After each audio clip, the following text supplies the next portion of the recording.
What's up, house groups? Welcome back. It's a new year, 2025. I was excited this week because I was thinking about how New Year's used to be kind of a big deal in my life. Like when I was in school or when I used to write checks, I had to write the date a lot and I would always get it wrong, like through January.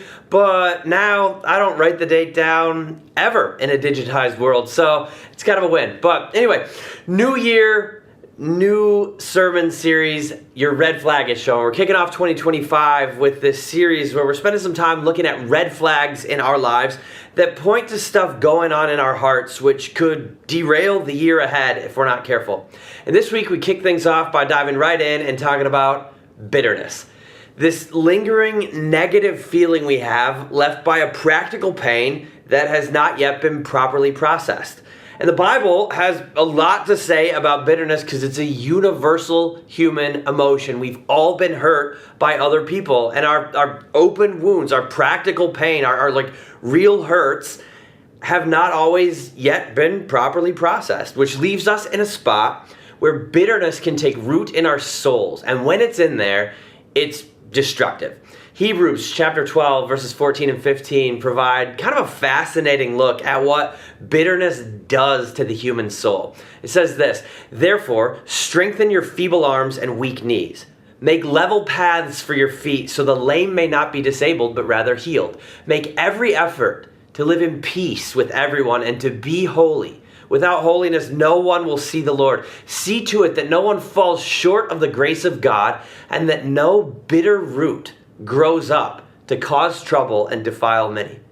This is kind of an incredible word picture that helps us get a grip on how bitterness functions in our lives. Like first, it points out that pain can leave us spiritually paralyzed.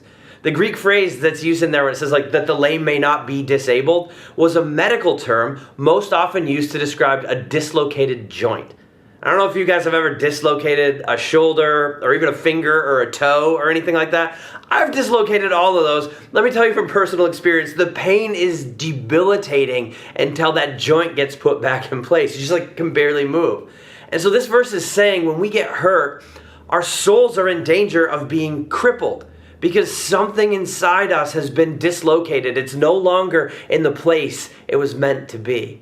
And then the passage continues, "Live at peace and be holy. See to it, make sure, be on guard, that no bitter root grows up inside you to cause trouble and defile many."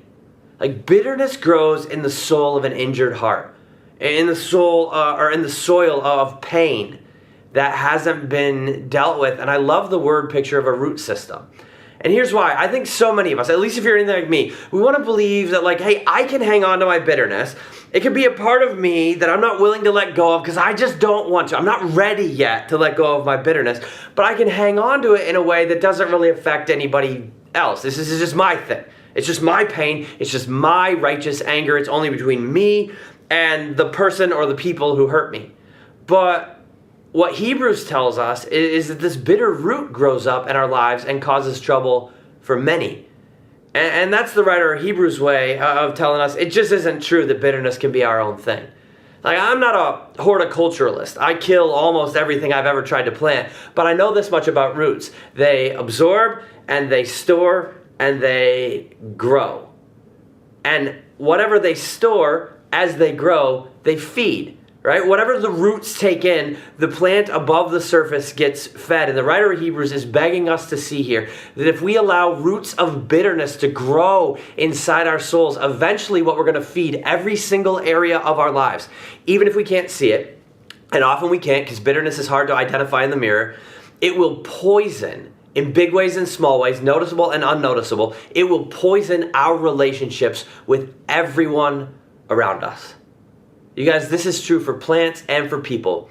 Bitter roots produce bitter fruits.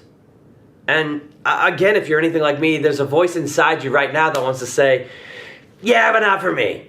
I still think I can hide it. I can work around my bitterness. What happened to me was just so messed up. I don't want to let it go. So I have no option but bitter roots. But I'm not going to let them affect anybody else. I won't let them produce bitter fruits.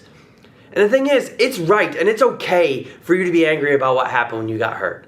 Like what happened to you, whatever it was, wasn't okay. But if you fuel the fire of that anger with the coals of bitterness and revenge, like you eventually don't get to be master of that flame. Fire doesn't work that way. It just does what it wants when it's burning. And eventually it's not just going to burn that person you want to hurt. It's going to burn you, and it's going to burn everyone around you, especially the people closest to you. The fruit of your life will grow out of what you're feeding the roots down deep in your soul. And if you feed them bitterness, I think what you're going to find is that eventually the fruit of your life has no faith, no hope, and no love. You'll lose faith because bitterness teaches you everyone is a potential bad guy, so you can't trust anyone but yourself. You'll lose hope because bitterness keeps you so fixated on the past that you can't look forward to the future. You get so caught up on things that aren't yet healed that you decide they will never be healable, and you're blinded to the beauty God's got out ahead of you. And eventually you'll lose love because bitterness shrinks your heart. It blocks your ability to forgive, and it makes you unwilling to risk loving anybody vulnerably or unconditionally. Bitter roots produce bitter fruits. So what's the remedy? Because we all have real hurts that are reasonable for us to be upset about. Well, time and time again, the Bible makes it clear that the solution to the bitterness problem we all have is forgiveness. I mean, it's a simple solution. It's just not an easy one. It's hard to forgive until we remember how much we've been forgiven. And then, like in light of the cross, we can do for others what God has done for us. We can give the gift we've received. And here's the difficult truth. Forgiveness is the only antidote to bitterness.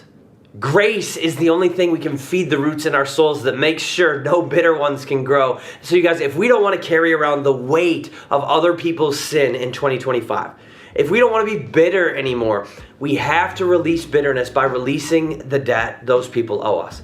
A real quick reminder, on Sunday, I gave us the 3C method of forgiveness. Number 1, call the offender by name. Who was it that hurt you? Number 2, calculate what they owe you. Like specifically, what got taken from you? What is it that they owe you?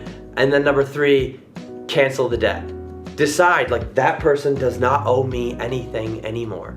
Give them the gift God gave you, even though they don't deserve it. And you can be set free from bitterness in 2025. And I think if we do that, as we do that, we'll not only have a better year ahead, we'll have a better future in the long term.